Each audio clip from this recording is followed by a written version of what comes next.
Hi there, everyone.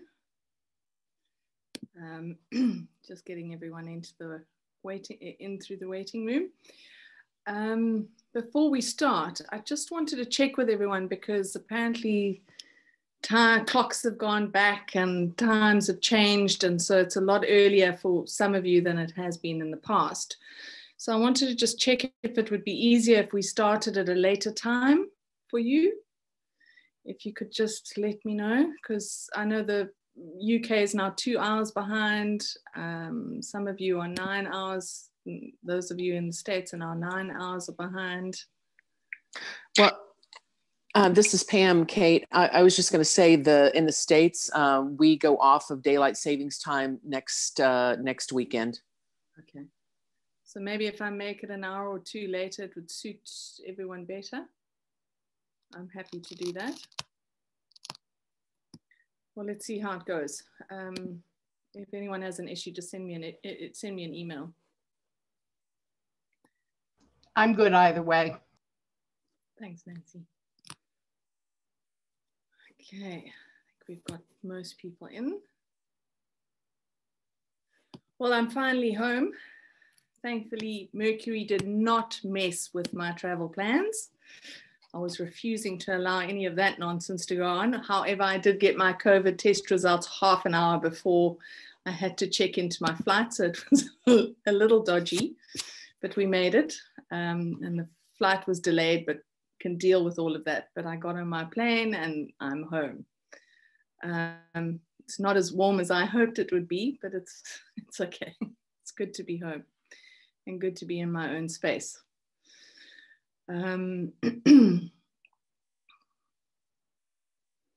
Yeah, it's been an interesting couple of days actually energetically. I read yesterday, I posted something on Facebook yesterday as well. There've been some solar flare activity which has been impacting us quite dramatically. So a lot of us are feeling exhausted and kind of run down. One of the interesting things I noted that they said was that it was impacting the jaw, so a lot of jaw pain, a lot of toothache, a lot of throat stuff. It seems to be affecting the throat. I'm certainly have felt that, specifically the jaw. So aches and pains and unusual things happening. So we are going through that. The one blessing of a solar flare is it does mean that there's a lot of light energy coming onto the earth and coming into the planet, which is actually really positive. However, it also then highlights, the negative and highlights the shadows that we need to become aware of and work through or heal or release and let go of.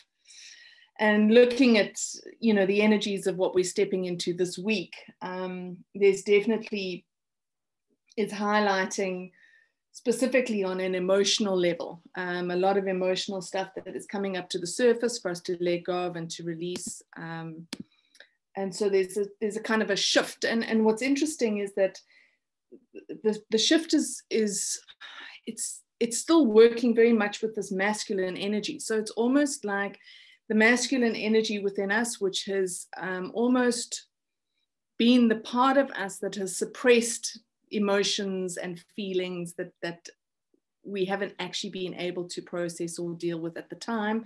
That part of us is having to loosen its grip and having to kind of lessen its control over our emotional state. And as a result of that, there's a massive shift in our thinking and in our thought patterns and our belief systems that really sit in that masculine energy, but also sit within our mental body. So there's definitely a release of that that's happening. And, its ultimate focus is to help us to expand and to open up our hearts and to expand that heart energy into ourselves and into our lives and into our world. So there's a lot of shifting between the head and the heart again this week that we're going to be working on. So it'll be interesting just to observe the feelings and emotions that are coming up and surfacing within you to be released and to be cleared. And, and one of the things that I think most of us kind of struggle with is that we've suppressed these emotions and these feelings for a reason. often because the circumstances in our life don't allow us the space or the time to process them. So we kind of pack them away for another time, and then we kind of forget that we've packed them away, and then we don't really want to access them because we don't want to re-traumatize ourselves. So these kind of things sit there. And I know for myself, this idea of working with the heart and accessing the heart can be really, really painful, because as we dip into that energy and as we start to open up the heart, it really hurts. It's a physical pain as well as an emotional pain. And one of the things that I learned many years ago with regards to working on releasing and letting go of suppressed emotions and feelings was to actually give myself a time limit. So I would say to myself, okay, I've got space in this day where I can actually allow myself to feel these thoughts, or to feel these emotions, to feel these feelings, and I'm going to do it for 10 minutes. I'm going to give myself a 10-minute time frame to allow myself to go there. And there are times where I do that and I kind of sit there waiting for the feelings to come, and they don't. So what I've learned to do now is I put on some nice music that I know is going to, bring up the feelings and bring up the emotions, and I allow myself to feel into that music and allow it to take me. So it really is a time where we can give ourselves the opportunity to feel emotions and feelings without feeling like we're going to be overwhelmed by all of this stuff and therefore not be able to continue with our day or with our life. And that feels like the time that we're moving into. There is going to be stuff that's going to come up. And I don't know about you, but there are some times where it is the most inappropriate time for me to lose my shit or to burst into tears. And, it's like, really, I don't need to do this right now. Pull yourself together. The story that goes on in my head to say, just pack it in and shut it down. And it really is, time that we allow ourselves the space to be able to express. So some of those feelings are obviously going to be sadness and grief, but some of those feelings are also anger. And I know that, a lot of us step onto this. I mean, certainly with me, I stepped onto the spiritual path, and I've been a really angry person for most of my life, I have to admit. I've been angry at the world, I've been angry at my family, I've been angry at situations that I've had to go through and experiences that I've had to have. And as a child growing up, I was told that anger was wrong, and you couldn't be angry, and really. Whereas actually, as I got older and as I started to move through my own healing journey, I recognized and realized the power of anger and what it can do and how we can harness it to activate our creativity. And, so part of what we're needing to move into is the space where we can actually harness the energy of these feelings and these emotions and use it as a force to drive us forward. So really, the advice for this week is make time for yourself to access these feelings and emotions. It is a priority at the moment. And if we don't, they're gonna come out, because the energy is literally driving those feelings to the surface. So, I think that we can't control how we feel, or we can't control our emotions, but what we can do is manage them. So making time a specific time to feel or to process the emotions gives you the opportunity to manage the situation rather than losing it at an inappropriate time. And then, there's a real activation that is happening within our creative energy. And if you know anything about the chakra system, you know that sacral chakra just below the belly button is the place where our kind of emotions sit. And it is also the space of our creativity.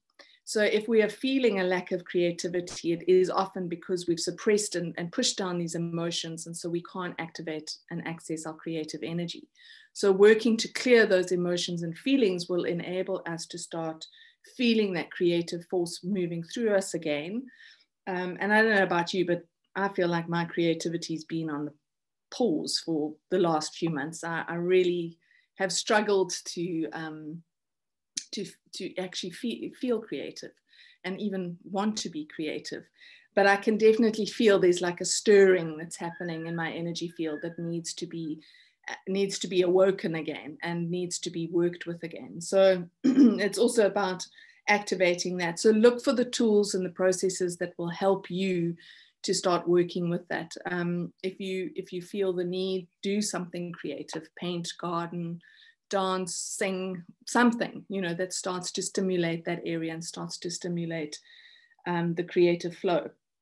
Because actually what we're needing to do as we move through this time, you know, we're having these emotions and these feelings that are coming up. We're needing to clear them. We're needing to process them.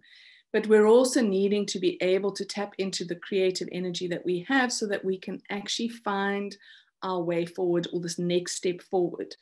Because we can't depend on what we know from the past. We've got to start creating new things. And if our creative energy is being suppressed, it's very difficult to start seeing the opportunities that are presenting themselves to us at this time. I mean, I know that I've said this before in previous weeks, but we are heading towards this incredible time in December where there is this astrological event that what I was reading was saying that it happens every 19 years. But the last time this particular astrological event happened was sometime in the 1500s, when there was a massive shift in human consciousness. And we're going through the same massive shift in human consciousness. And so there's a lot of stuff that is coming up for us to become aware of, to take note of, and also to find new and creative ways of living and being. I mean, you know, we can see the destruction happening in the world. All of the stuff that is happening is forcing us to find new ways of living and being and doing. And, you know, there are some people that have taken the bull by the horns and are starting to create new lives and starting to create new opportunities in work, etc. So it really is this time to do that. Pam's just written here, my creativity has been on a very long sabbatical with seemingly no return date. Yeah, it does feel like that. I mean, I did think when we had our very strict lockdown, I thought, well, I do paint and I don't paint very often. I paint when I have the urge. And sometimes it can be years before I pick up a paintbrush. But in the strict lockdown, I bought some canvases and thought, well, I'll, you know, get to it, and stuck the canvas up and mixed my paints, put on some music, and 2 hours later I'd finished my painting. I was really upset because I'd wanted this painting to be something that I could work on for 6 months, but it was finished in 2 hours. So, you know, it's that kind of something that I'd assumed would take me ages, took me 2 hours. So, you know, that for me was a real indication of how quickly we were able to tap into that energy and to start working with it. But when we consciously do it, so we do have to do something to help ourselves in that regard. I mean,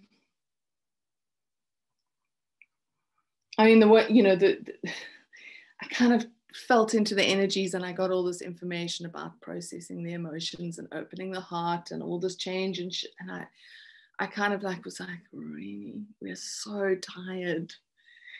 My soul is tired. I don't know how. Yeah, I kind of thought, well, how are we going to make it till December? I mean, I can see some of you are laughing, but it feels like that. It's like, how am I going to do this? How am I going to get to December? And if December doesn't bring some massive shift, I'm going to be really hacked off.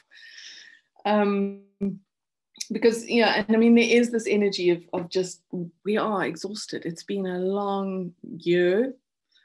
There was a meme somewhere on Instagram, I think, where it said, welcome to the 5th year of 2020. Yep, feels about 5 years long. And, you know, it's not like we haven't been on this journey for all the years that we've been on it. I mean, collectively, it's probably about 1,000 years. But we're in the final kind of throes of this massive disintegration that is happening around us and the fallout of that. So not only are we having to manage ourselves in our own world and in our own lives, but we're also having to manage the collective fallout, and there's a lot.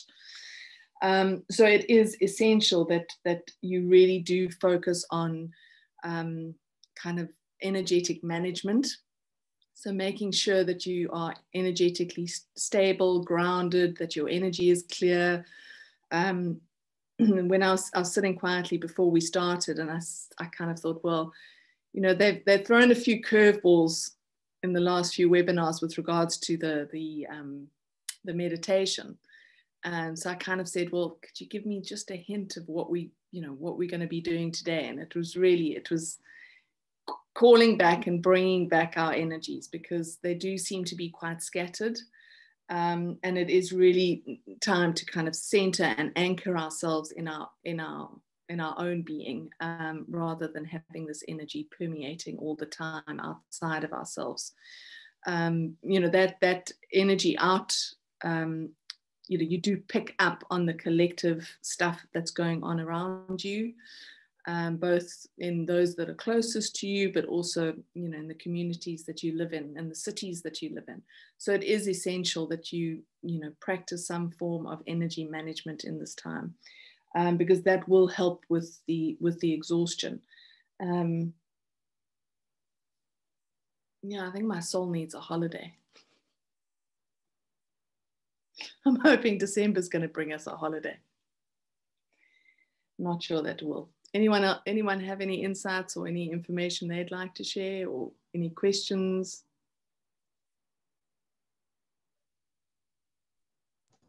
Well, here in Boston, the cases are going right back up at the same time that it's going to get cold. So the ability to meet outdoors and dine outdoors is becoming, I had dinner the other night with friends outside and it was like 50 degrees. And you're like, okay, really, this isn't that much fun, So I'm actually in a pretty good place mentally, amazingly, but I feel like I'm going into like, here, winter is 100 months long. So I feel like I'm going into a long shutdown again.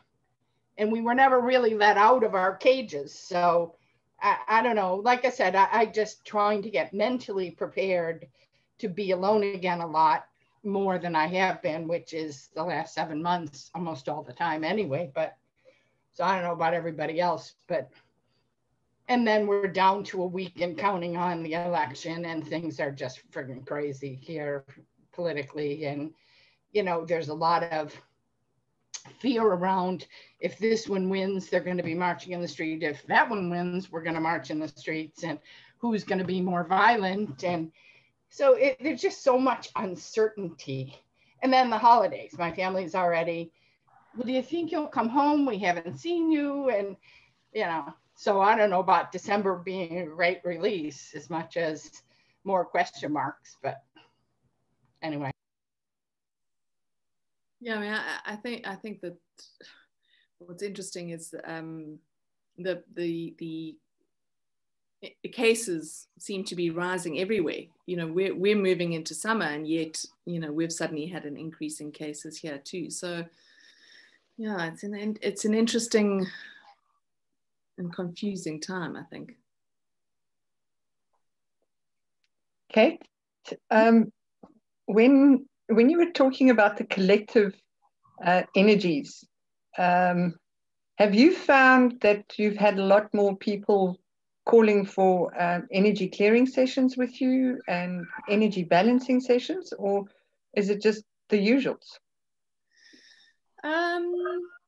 No, I think there's been a definite increase in the last 2 weeks. I think people are really feeling the pressure of this year. I think a lot of people are feeling exhausted and struggling to find hope, really. And I think that we can get overwhelmed by the energetic environment that we are living in, and as a result of that, absorb the energies that are around us, and that absorption adds to the pressure that we feel, and so we just start to feel energetically heavy. We start to feel mentally weak. Emotionally, we kind of struggle to manage things and feel overwhelmed. So a lot of the people that I've been working with are also going through quite significant realignments. And I think that that's also something that we forget, as these changes happen and as we move through this incredible time, we're having to adapt and realign almost, it seems, on a daily basis. Because as we release something, as we clear something, that there's an readjustment within ourselves and a realignment within ourselves. So it is important that, again, that we focus on that energy management and, do what we need to do to make sure that our energy is clear, that we're just working with our energy. I mean, it's bad enough that we're having to process our own stuff. We don't now need to be adding to that, the collective stuff as well. And certainly if we're moving into a space of sovereignty, being sovereign means containing and holding your own energy. It doesn't mean that we have to contain and hold the collective as well. And I think that, in the past, there's been this belief that we come onto this planet and it is our job to shift and change the collective. And actually that has changed in the last few years. Our job now is to focus on ourselves, our own consciousness, our own healing journey, and to do that. Because as we do that, we naturally shift our own energy, we naturally shift our own frequency, raise our own frequency, and we are then able to raise the frequency of the people and the world around us. That beautiful saying by Gandhi, which was, I've gone blank, but it's basically, if you want to heal the world, heal yourself first. Be the change you want to see. Yeah, exactly. Be the change you want to see in the world.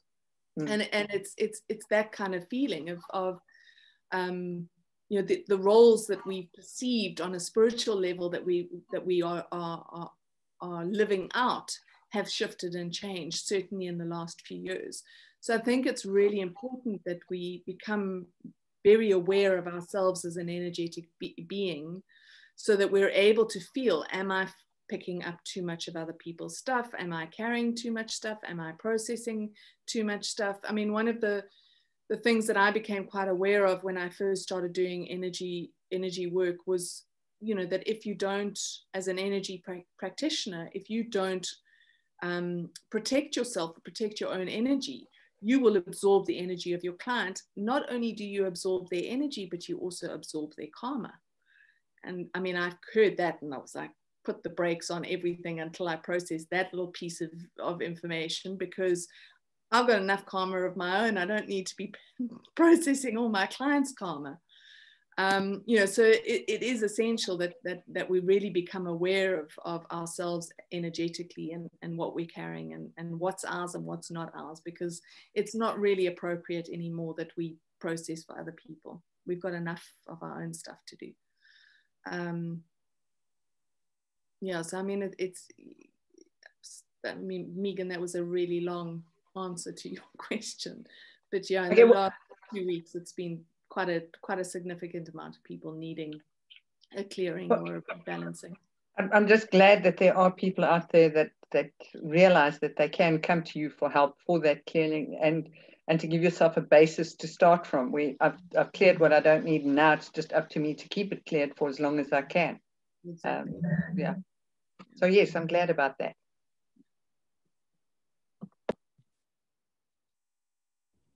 Kate? Hi. Hi. So this week was actually quite a radical week in terms of, I actually feel like I did make quite a massive shift. Not that I expected it, funnily enough. I was kind of gunning for a specific goal, but I didn't realize the effect it would have. But interestingly enough, it coincided with me listening to kind of most of Caroline Myss's The Courage to Confront Evil. And I just kind of wanted to say, when you recommended it, I don't think I was quite prepared for how triggering and challenging a book it is, but it is just so worth it. I have to say, it's not easy. It's not an easy book to listen to at all, but so incredibly worthwhile. And funnily enough, also obviously coinciding with, I'm doing, the others wouldn't know this, but I'm doing Kate's Pathways to Mastery 2 course. So it coincided with quite a significant module there. And it was interesting because well, you know me, I chose to write a lot. And what I did was I got very, very, very clear about what it is that I actually want, not in a ego materialistic way, but the person I actually want to be ultimately. And I was exhausted I was exhausted. So every morning with my gym session, I was like, oh my God, can I actually listen to any more of this book? But I did. And as soon as I was listening, I was happy that I'd made that choice. And then I wrote, even though I was exhausted. But at the end of it, it has pushed me through to an amazing, amazing place. Obviously there's always going to be work to do. There's always work. But I think that, I just firstly wanted to say to everyone else who hasn't listened to that Caroline Myss book, it truly is. It's quite incredible. And just the thing of writing. Funnily enough, I'm a writer, but I don't write that often in terms of the inner stuff. I avoid it. I don't know why, but it's worth it. It makes a big difference. Well, Elise has just said, could you tell what was triggering in the book? I mean, it might be interesting, No, I don't want to go into that. I'm going to be totally honest right now. Yeah, there's a lot. I mean, also there's actually too much to even voice. There's so many, especially once she deals with the 7 deadly sins, and then there's the 7 graces that counterpart those. And, when you think to yourself, the 7 deadly sins, for me, I was like, oh yeah, but I mean, that's not going to apply to me. I mean, I'm not that kind of person. I'll never, but it's amazing what you realize that in very subtle ways, you are still taking part in that shadow, that it's your shadow. And as my, I've confronted very specific things with my shadow very clearly, but there's the subtle nuances that I knew were there, but there were some big ones that had really helped me work with, but the subtle things that I hadn't really thought of. And the way she puts it, you can't not. Yeah. And at first you get it can be quite a freak out in a way. But the funny thing is, you always get through it. And if you can just work with forgiveness and compassion for yourself, you actually get through it quite quickly. That judgment of yourself, you can't hold on to it. It's going to come up. It's going to come up. But you just push through and you just try and stay gentle with yourself. And yeah, so I hope that kind of answers that question. And I also think that it's what I love about Caroline Myss is that her truth, the truth that she shares is so obvious. I mean, there's no subtlety with her. She's just straight to the point and cuts through all the bullshit and hits it on the nail for me often. And sometimes I'm quite shocked at what she does say and how she says it. I think she said, that's brave. But one of the things that I found so fascinating about that book is that she gives a very clear picture of our wounding, of humanity's wounding, so that you can reflect on, well, this is who I am and this is how the world is, and actually it's the same. And if I can work through my own wounding, as she puts it out in those 7 deadly sins, if you can work through that, then actually what we're doing is changing the dynamic of our world, and we're changing how we react and respond to it, which is automatically going to shift the people around, which is so powerful, I find. But thanks for that sharing. Yeah, I really agree. There's something about Myss's way of stating things. She doesn't coddle you. No. She does not coddle you. You know, she says things like, who do you think you are? You know, and it's just like, okay, it's right there. And it's fantastic. So I too am thankful, Kate, for your having recommended the book. I agree, Anita. It's quite amazing. Yeah, it's a powerful mirror, really. Yeah, and I think it's so relevant to the times that we're in as well, because there is this human thing that we all do where we blame everyone else for the troubles in the world, not recognizing that we also have a part to play in that, and you know, the darkness in the world, you know, we have a part to play in that, and you know, again, if we can focus on ourselves and we can shift that within ourselves and move from those shadow aspects and into those lighter aspects, you know, so we bring about massive changes all around us, really. And I also found it incredible the way, you know, she does keep saying, kind of bring it back to you. It's not about them. It's not about what the rest of the world is doing. It's about what you're doing. Take responsibility for yourself and for your choices and for the life that you're living. And if it's not good and it's not right, well, then it's up to you. And it doesn't mean that you can't look for support or you can't look for help. Yes, get all of those things, because I don't think that we're supposed to be doing this journey on our own.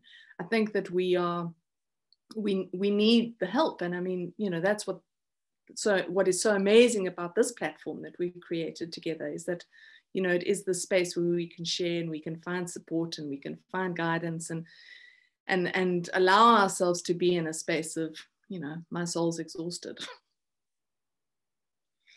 And we don't have to pretend, really.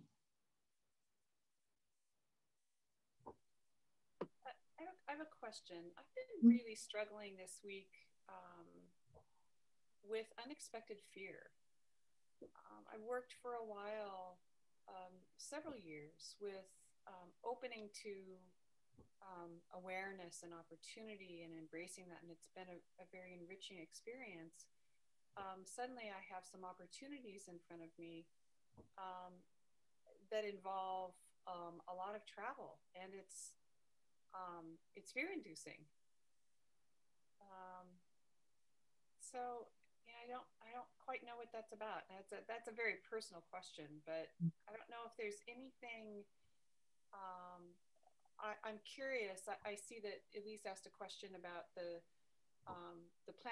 planetary alignment that is happening, that happened last in the 1500s, and so I'm thinking about this fear, and I'm thinking about that upcoming event. And can you tell us a little bit more about that? Well, I think that I mean, one of the things that I noticed in the traveling that I've done in the last month, firstly, you know, when I left South Africa, our borders were still closed, and we were still in a lockdown of sorts. And so I essentially left on a repatriation flight. And a friend of mine had told me that there was a flight leaving Cape Town, and she said, it's leaving on this date, see if you can get onto it. Then she said to me, I'll send you my travel agent's details and you can chat to her. So I kind of chatted to the travel agent, but the flight was literally in 2 days. So and she was taking too much time to get back to me. And I thought, well, I'm just going to go onto the airline's website and I'm going to see if I can just book directly. Anyway, went onto the airline website, booked the ticket, paid for the ticket, got all the information, did it all myself, got to the airport, got on the plane. There was no issue. I mean, it was a little bit weird getting to the airport, and it was very empty and no shops were open and no restaurants were open. So that was a bit strange. And when people said, well, how did you get out of South Africa? And I said, well, I went online and I booked my ticket. And they were like, but you're not supposed to be able to do that. I said, well, what are you talking about? No, you're supposed to go through a travel agent. You're supposed to do, there were suddenly all these obstacles that they were telling me that were in place that actually didn't really exist. And so I think, you know, and then, you know, booking my flight home and whatever, there was also, you know, everyone was saying, well, you know, what about this? And what about lockdown? And what about going into isolation and this and that? And yet the process of actually booking my tickets and getting on the flight was really, really simple and easy. There just were no issues. But I was fascinated at how there's this perception that is being put out by the media, essentially, that is saying and driving a fear-based reaction to everything. And you know, when I kind of listened to everyone, you know, that was what was coming out of them, is this fear of you know, we're stuck where we are, we can't travel, we can't move, we can't do this. But actually, that's nonsense. Everything is still running. The planes are still flying. You know, it doesn't actually exist. And I think that perhaps what you need to sit with is this fear actually yours, or is this fear that is being is seeping in from around you and from what people are feeling? Because I think that, you know, there's a lot of misinformation that is being put out there. I think people, you know, the governments seemingly don't know from day to day what they're doing. And there's a lot of speculation about what's happening. But I don't really think that it's necessarily the reality. You know, even to the point of all this ridiculousness of wearing masks, and you know, it's not as dire as what is being said, or what is being portrayed by people and particularly the media. So I think it's a case of really sitting with that and saying, is this my fear, or has I actually absorbed this from the people around me? And I think that, you know, being in the States must be quite dramatic at the moment, because of the uncertainty with the elections coming up, and you know, and this speculation around the fact that people are, you know, if it goes one way, there's going to be war. If it goes another way, there's going to be war. You know, you know, there is this talk of I think it was someone that mentioned people have been, you know, trying to take over states and get rid of governors and all of that kind of stuff. So there is a lot of collective fear going on right now, and I can only imagine it's going to get worse until after the elections, and perhaps, you know, depending on what happens. And I just find myself every day, you know, if I'm feeling that anxiety, because there is anxiety. I mean, you know, our world is very, very uncertain, and we can't deny the fact that does make us that does make us anxious and fearful. And I don't think that we should deny that. I think that we need to recognize it and say, well, you know, it is. I mean, if I look further into the future, I do get anxious, because I think, where is this all going? You know, what is going to happen to the world? What is going to happen to us? So, you know, I'm forcing myself to really live in the present moment, and the future I'm looking into is tomorrow, making sure that I've got my, you know, my appointments booked and the right times.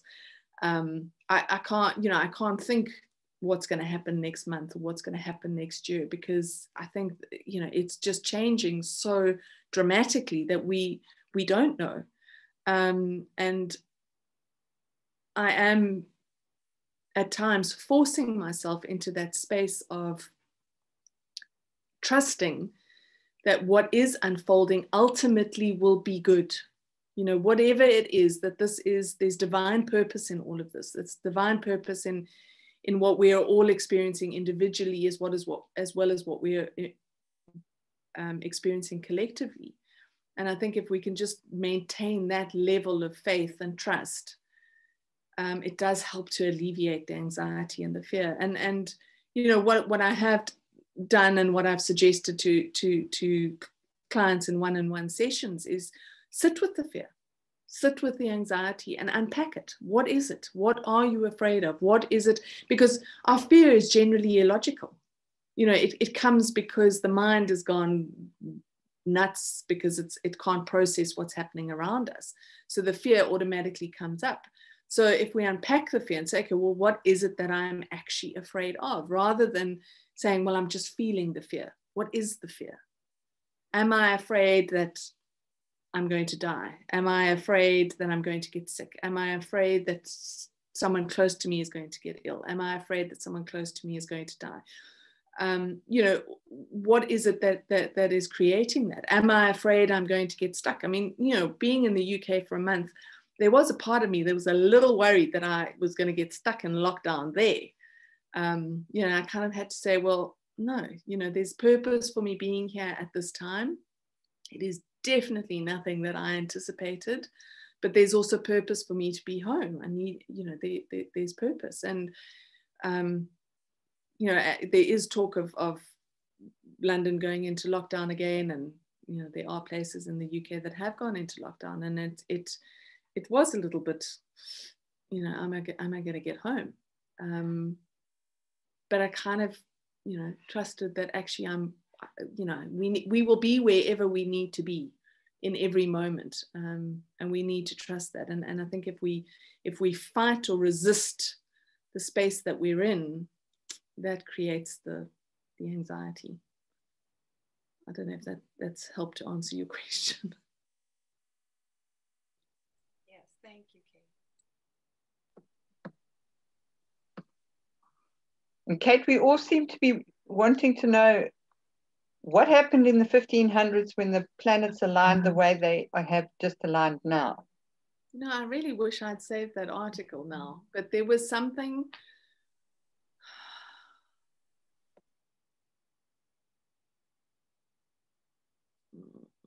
Should I just Google it? Yeah, Google. My friend Google. Let's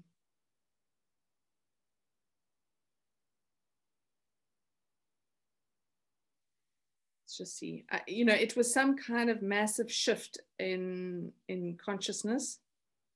And I'm just actually wondering if it didn't have anything to do with the Industrial Revolution.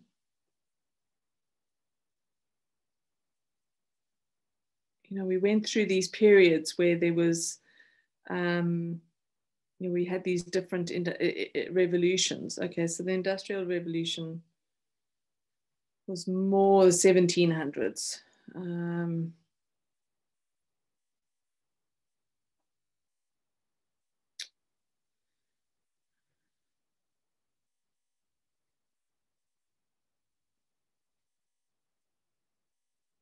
Now, there was a printing revolution, the agricultural revolution. Yeah, there were a few rebellions.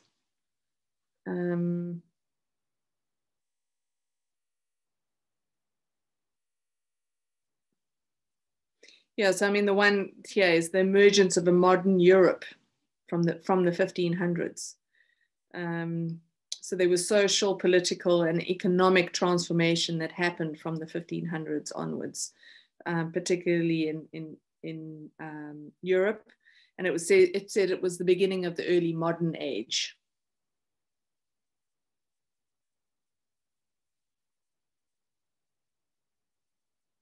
Yeah, so Mike says it was the Black Death. Okay. Well, that's rather cool, because that says that we're moving into a new modern age, the next age from modern, when the planets align thus. Something new is really going to emerge. Yeah, I mean, I think that if we look back on, you know, what I found so fascinating a couple of years ago when I was doing some research is, and the research I was doing was particularly around how humanity has lost connection with the earth, and how we have lost our ability to connect in an energetic way and in an emotional way to the earth itself. And when I looked at that, it was fascinating to see that it was actually the start of the Industrial Revolution that you know, that disconnect started happening, because we suddenly moved away from working with the earth to working with machines. And, that kind of has just evolved to where we are today. But now we're definitely recognizing the need to re-engage with the earth as a being, as a living being, recognizing her power, recognizing what she gives us, and becoming more respectful of that. And, that's part of the new age that we are stepping into. Although I don't really like that term, new age. But it's the shift in consciousness that is needed. Because I think if we don't start to recognize how dependent we are on this planet, we're not really going to have a place to be. So there is, a lot of awareness around that change. And for me, it is a revolution. Very needed revolution.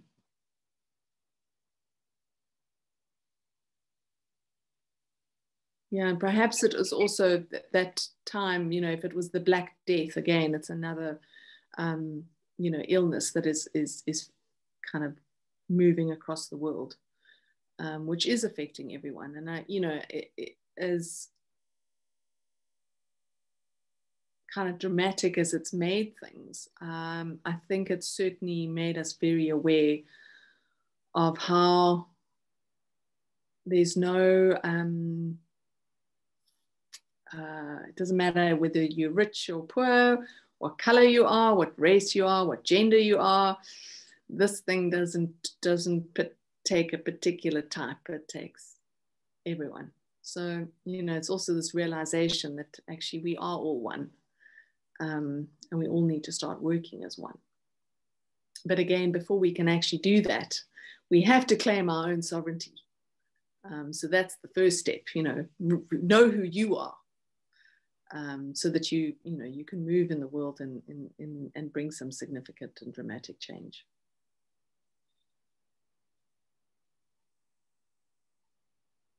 Yeah, but they're calling it the grand conjunction, and there are a whole lot of planets that are involved in it, and I can't off the top of my head remember, but it happens on the 21st of December, so it's during the solstice.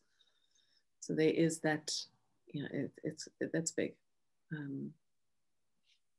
Is it something to do with the overlap of a variety of cycles? Like there's the Metonic cycle and the Synodic cycle, and so is it something to do with that?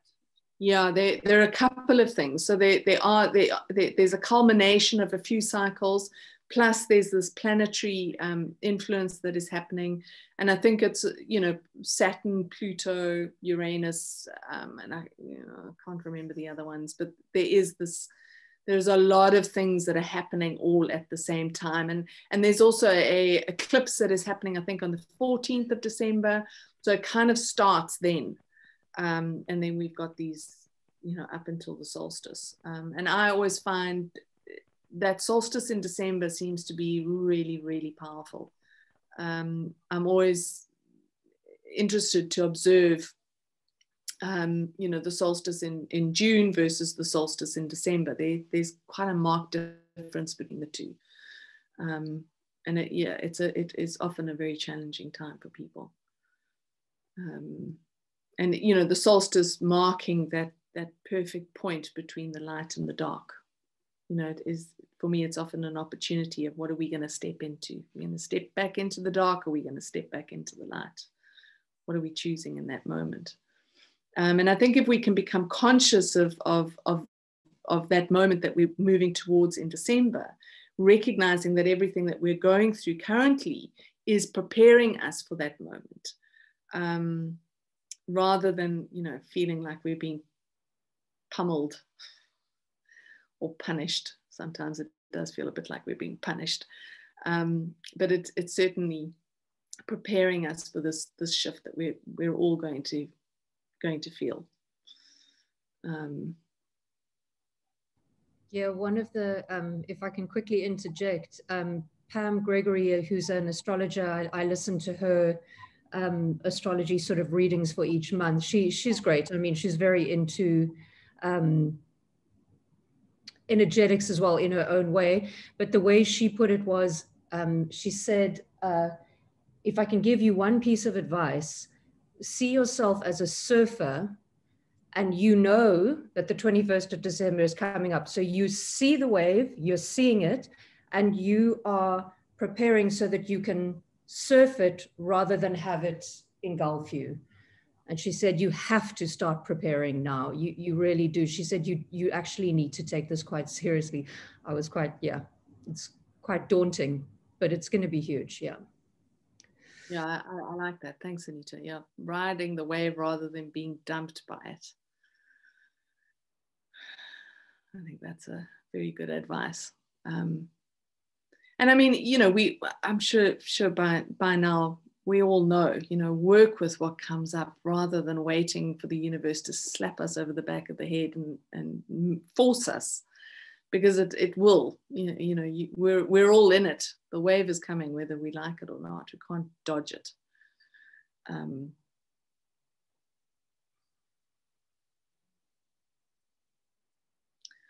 All right, so maybe we can get to do some meditating, unless anyone has anything else they'd like to share.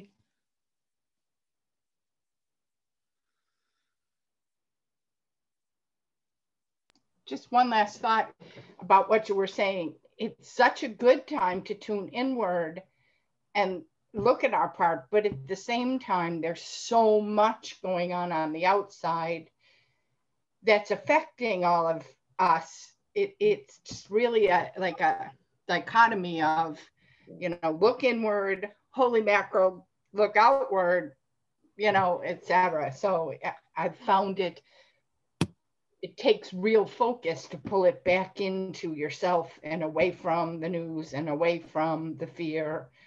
I have to literally work at it pretty much all the time. Otherwise, there's so much out there. If you're an empath, you just get pulled out to that easily. So.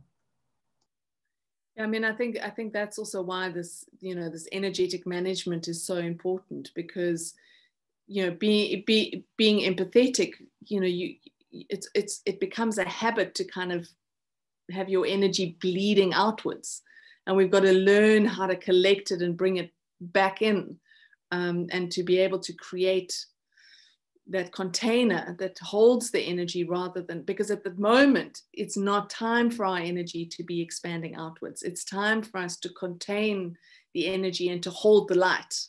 And if we don't contain it, that means it's dissipating. And when it dissipates and when it bleeds out into our environment, that is where we pick up the anxiety and the fears and the worry and the panic that is going on around us. And it's a full-time job at the moment. I did read somewhere the other day, there was a post someone had put up that explained how to, explained how to go and change your settings on your social media accounts so that you only get the things that you're interested in coming up in your feed versus the other stuff. Because that is one of the things that can be quite difficult, especially if you're spending time online. Even though you don't read things, your eye catches the headlines, and so even though you're trying to block it out, it's still there. And having conversations with people who, there are a lot of people that get sucked into all of this drama. And I think it's really important that we keep our focus and contain our energy here, not out there. And certainly, the insight that I got for today's meditation is about doing that. So maybe this is something, whatever we get today is something that we can practice throughout the week and see how we feel next week. Okay, so when you're ready, get comfy and allow yourself to settle into your space. And when you're ready, close your eyes.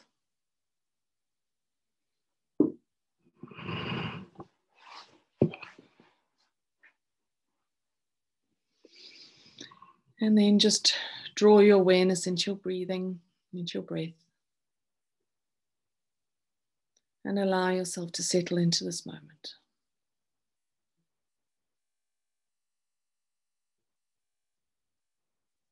Allow yourself to feel your body, to become aware of your body.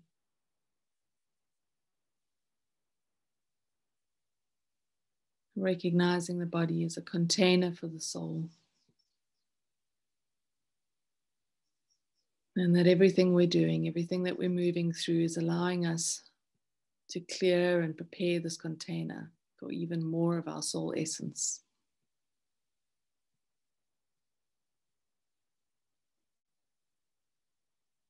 So just allow yourself to feel into your body. Feel into the tightness. If there's discomfort, just draw your awareness and your breath into that area and really allow yourself to relax. If you're finding there's tightness in your jaw, just really focus on the jaw and allow it to relax. Allow yourself to let go of the tension that you're holding in your body. Often we are holding tension unconsciously.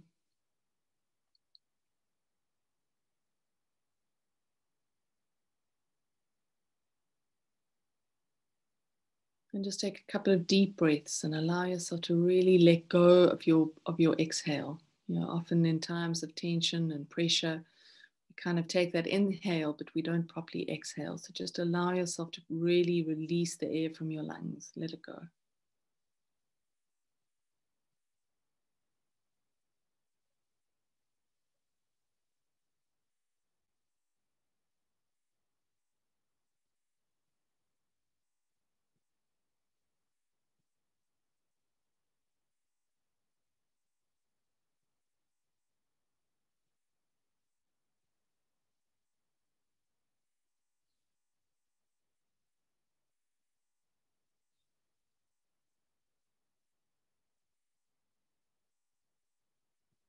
And just feel yourself becoming more relaxed and calmer and settling into a space of peace.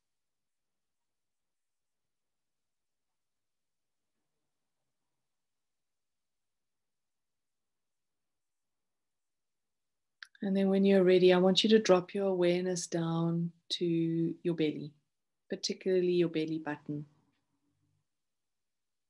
If you want to, place your right hand over your belly button. And this really is our power center. And when you're ready, start to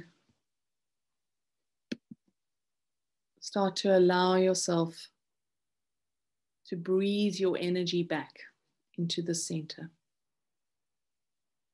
So focusing on your belly button. Imagine that this area is a magnet.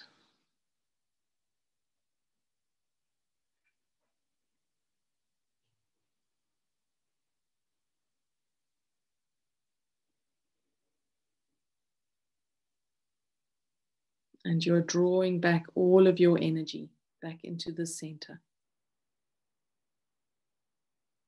Just breathe it back in. On the inhale, breathe it back to you. On the exhale, breathe it back into that center point and in your belly button.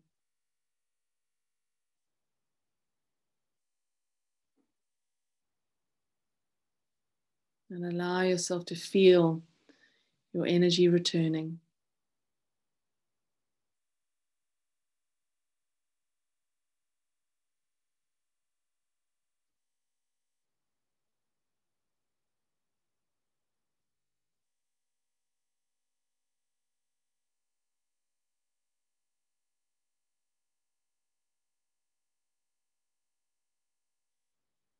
You may feel the energy adjusting around you or within your body as you draw this energy back, your energy back. If you feel that you're carrying energy that doesn't belong to you, just allow that to be released now. You might find that there are particular areas in your body that are heavy. Maybe that you're carrying someone else's energy.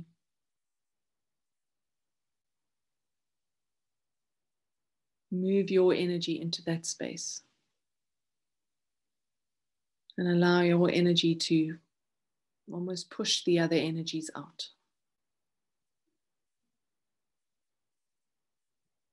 So you're expanding or flexing your energy back into your body, back into your being.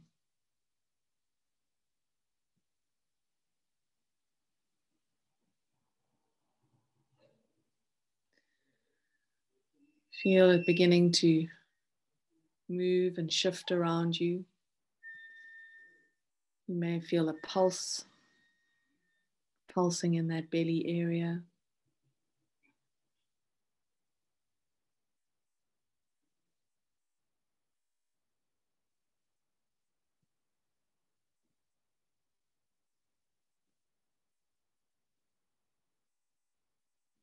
Really allow yourself to let go of what is not yours.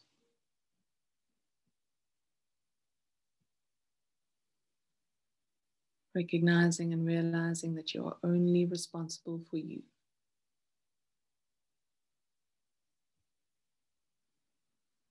That it is not your job to help or to heal anyone else.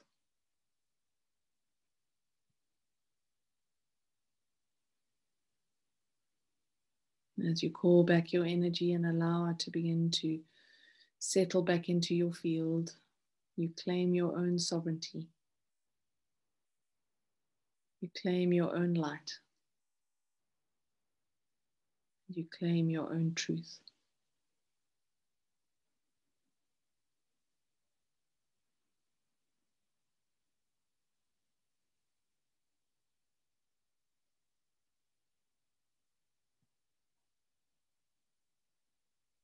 By claiming your energy, claiming your sovereignty, you give yourself permission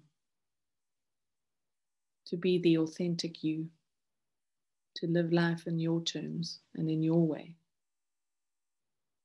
to do what you need to do for you.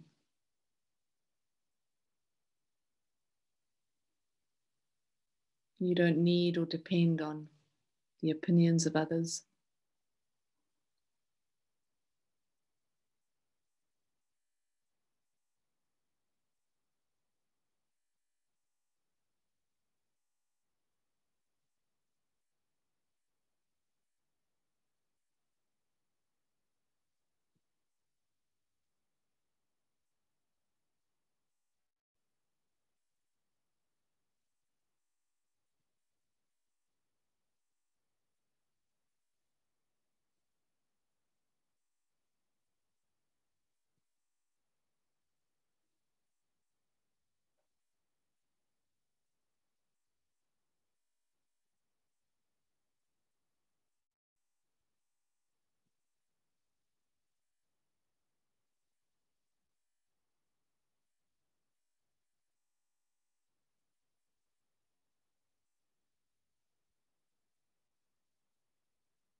And if you need to, just imagine or visualize that you're standing within a ball or a bubble of light, And this light is your energy and your essence.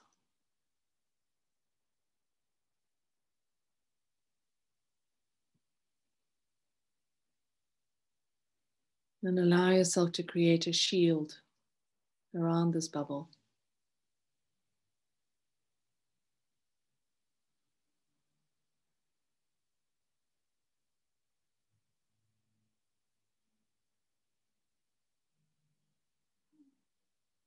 And the shield will protect you and help you to contain your energy.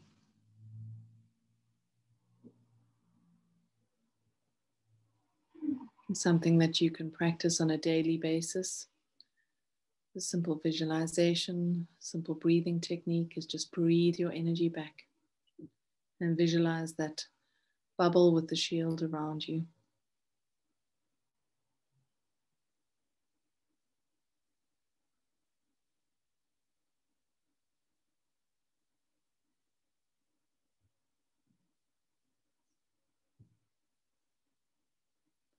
This is a good practice to do in the morning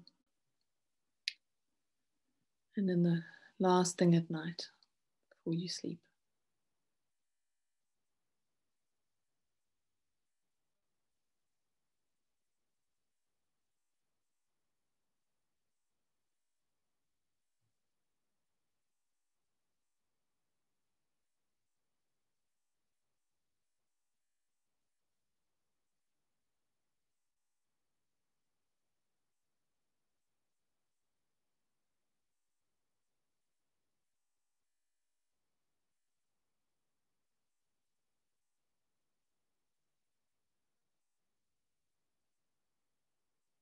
And staying in this light, just drop your awareness now down to your heart center and just allow yourself to feel into that space.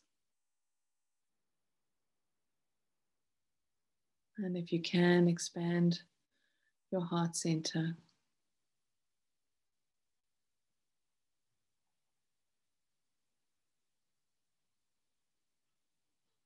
And allowing its energy to flow out of you and into this bubble, surrounding yourself with love, surrounding yourself with peace.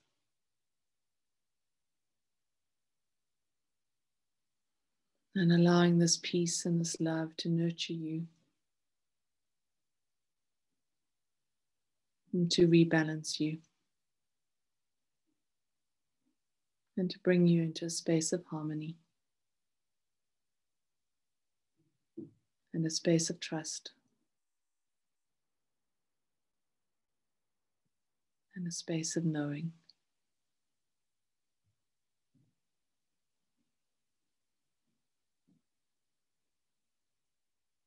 And allow yourself to relax into that space.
And now when you're ready, gently drawing your awareness back into this space and into this time, maintaining this shielded bubble around you and this space of peace and the feeling of calm. Gently bring your awareness back. Take a couple of deep breaths, becoming aware of your fingers and your toes, physical form and the space around you. Opening your eyes when you're ready.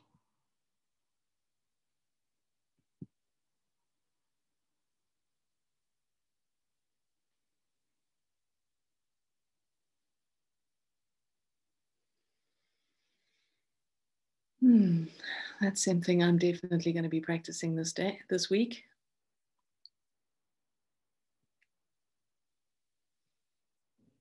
Hopefully it'll alleviate some of the anxiety and any panic or worry that's coming up. I think if we can stable ourselves in that space, no matter what's going on externally, we'll be okay. And I think to just hold on to that knowing we have chosen to be here at this incredible time. Wonder about the wisdom of my soul choosing this life, but I'm sure it all seemed like a lot more fun when we were looking down on it. Definitely something like fun at the time of making the choice. I do keep saying to my soul, could you just remind me of the fun that I'm supposed to be having? Kind of feel like I've forgotten about how to have fun. Well, certainly the old ways of having fun are no longer relevant, not things I'd actually want to do. When I can step like a few steps away from it, it is truly a fascinating time to be alive. Yes. It's if you can step out of the fear and all the other things we've been talking about and just look at it from, you know, I'm 66, so I've seen a lot of life go down, but nothing like what's going on now. And I can appreciate it from there, where I can't always appreciate it from right here. So I'm working on trying to either stay out there or integrate that somehow. Well, I think it's stay out there and just observe it, because it is fascinating. I mean, you know, if you see, you know, I mean, I kind of sadly find Donald Trump hysterical. I mean, if I need a good laugh, I head over to Twitter and read his feed for the last few days. You know, and there is this part of me that thinks this is the head of one of the most powerful countries in the world, and I shouldn't really be laughing at these things, but it's just madness. I mean, all we can do is find the humor in it and try not to take it all so seriously. Yeah. So I think that if we can step out and stay out of all of that drama, it's a far better place to be. Yeah, it's a little less amusing when he's making the laws that are affecting the rest of your life here in this country, but I get what you mean. Yeah, I mean, look, I find it fascinating to observe the different politics and the different things that are happening in different parts of the world. It is interesting, but I do think that, you know, there's a rising fire that's sitting underneath humanity, and you know, maybe part of what we're being pushed to do is to step up and step forward and say enough's enough. You know, only we can do that. Only we can make the change. We can, and you know, having politicians like we all have in our countries at the moment, they're all ridiculous. I think is revealing to us that, you know, we can no longer depend on some power to save us. You know, it's not going to happen. It's up to us. We've got to do it. And And I really do feel that that is the purpose of all of this ridiculousness that is going on.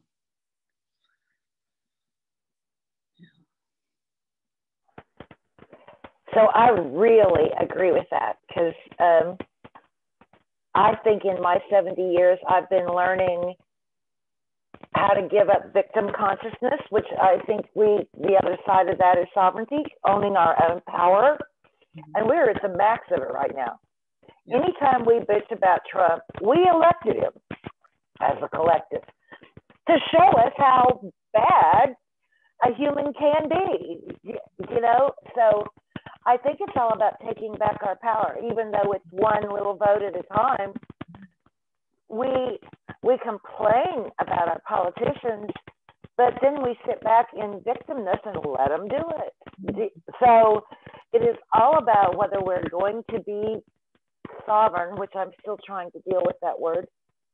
It's so big. Or victims. And it's really an interesting time, isn't it? And enjoy it while it's happening. Have some fun.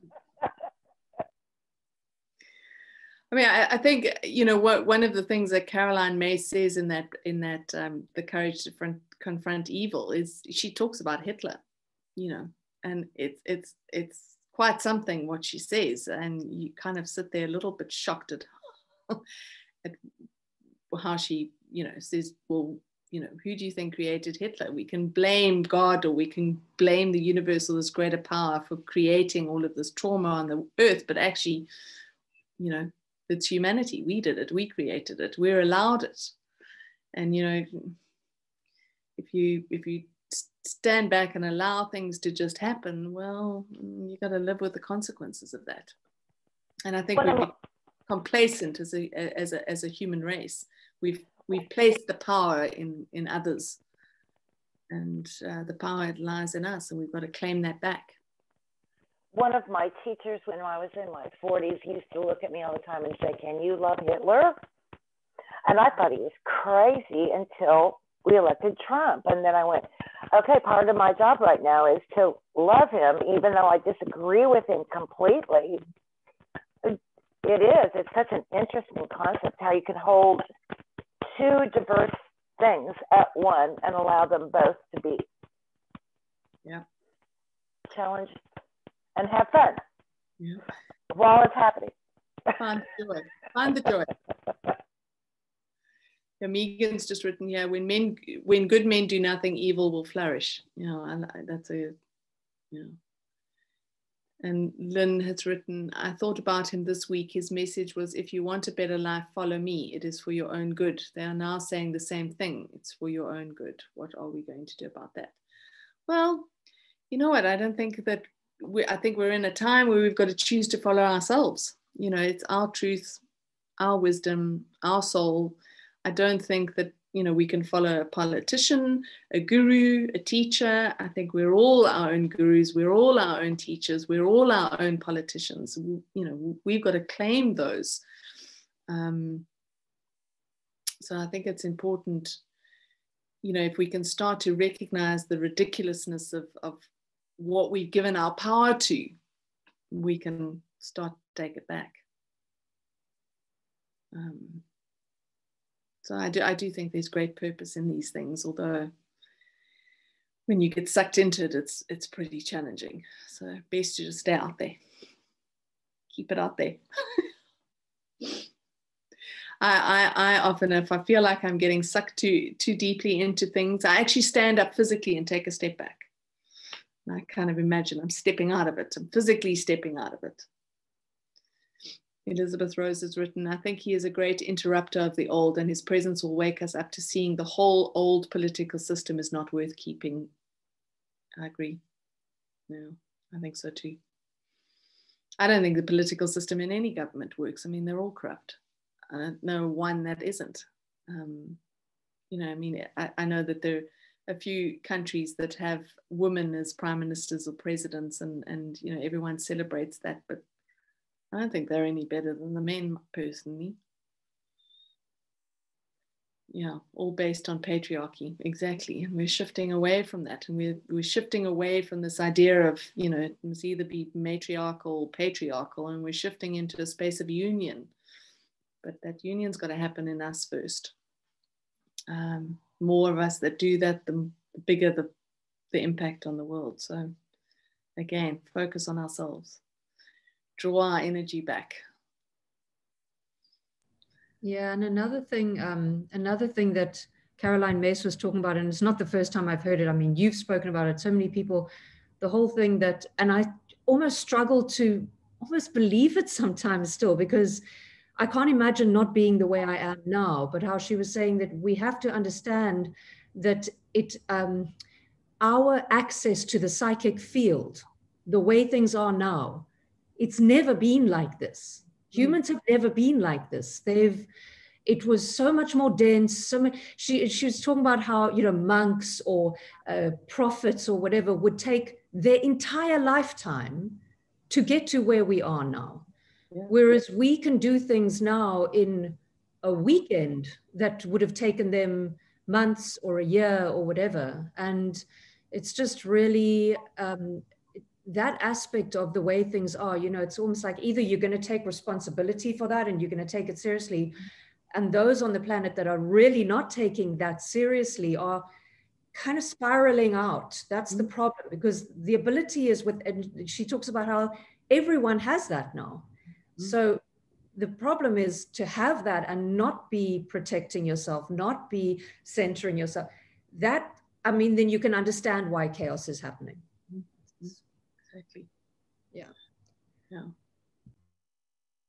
Yeah. I mean, thanks for that, because that is so important to recognize. I mean, I think that that word, the psychic field, is essential, you know, because it is that we're all psychically connected. We exist within a collective consciousness, and that is that psychic field. And again, if we're bleeding into it, it means we're picking up on all of that chaos. But if we remain centered and hold that light within ourselves, we can kind of anchor it and hold it so that the chaos doesn't create this shaking feeling around it. I mean, you know, I kind of, there've been times where I feel like my energy is a little bit too out there, and I actually wake up in the morning feeling really shaky, you know, like physically shaky, and I have to kind of really focus to bring myself in. And the first few times it happened, I was like, geez, what's going on? Am I suffering suddenly from anxiety? And I suddenly realized that it's actually, you know, the energetic environment around us is pretty shaky because people are struggling. So we do need to harness our energy and bring it back to us. It is important, and creating that shield is essential. Kate, if we're doing that, then we're also creating a stable point for that energy around us, which might calm or exactly or ease for those that haven't got that ability or knowledge yet. Yeah. Yeah, so it's about anchoring that field and holding it in a stable place versus getting sucked into the whirlwind that's happening around it.